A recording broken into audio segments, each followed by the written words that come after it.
लेकर भीम आर्मी के चीफ चंद्रशेखर आजाद ने स्पष्ट कर दिया कि चाहे कोई राजनीतिक पार्टी चुनाव लड़े या ना लड़े या उनके सामने कौन नेता आता है कौन नहीं आता, उससे उनको बिल्कुल भी फर्क नहीं पड़ता। मैं नगीना से लोकसभा का चुनाव लड़ूंगा।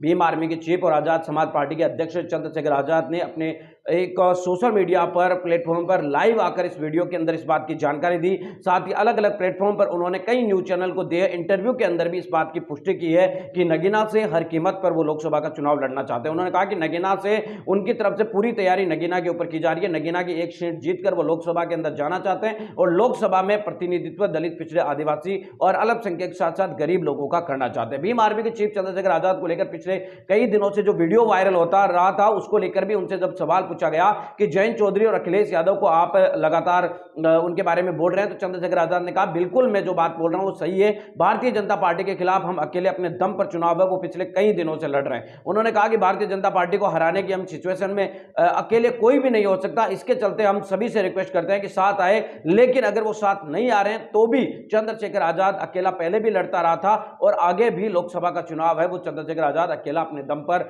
लड़ेंगे। दरअसल जयंत चौधरी और चंद्रशेखर आजाद की दोस्ती के किस्से इस समय काफी चर्चा में उत्तर प्रदेश में हुआ करते थे, लेकिन राजनीति में कहते हैं ना कि कभी ना तो कोई परमानेंट दोस्त होता है और ना ही कोई परमानेंट है वो दुश्मन होता है। कब दोस्ती अलग अलग हो जाए, कब दुश्मन एक हो जाए, कुछ भी राजनीति में पता नहीं चलता। और यही चंद्रशेखर आजाद के साथ हुआ कि पहले वो खतौली और रामपुर उपचुनाव के अंदर जब जयंत चौधरी के करीबी नेताओं में गिने जाते थे, आज जयंत चौधरी का पाला दूसरा हो चुका है, चंद्रशेखर आजाद का पाला दूसरा हो चुका है। आज जयंत चौधरी बीजेपी के खेमे में खड़े हैं और चंद्रशेखर आजाद बीजेपी के खिलाफ चुनाव लड़ रहे हैं। तो यानी कि कुल मिलाकर साफ नजर आता है कि चंद्रशेखर आजाद और जयंत चौधरी की दूरियां काफी बढ़ चुकी है और दोनों के रास्ते भी अलग अलग हो चुके हैं। लेकिन चंद्रशेखर आजाद ने साफ कहा कि कोई कहीं भी चला जाए, कोई कुछ भी करे, कोई भी मैदान में आ जाए, मैं नगीना से लोकसभा का चुनाव जरूर लड़ूंगा। इस मामले में आपकी प्रतिक्रिया कमेंट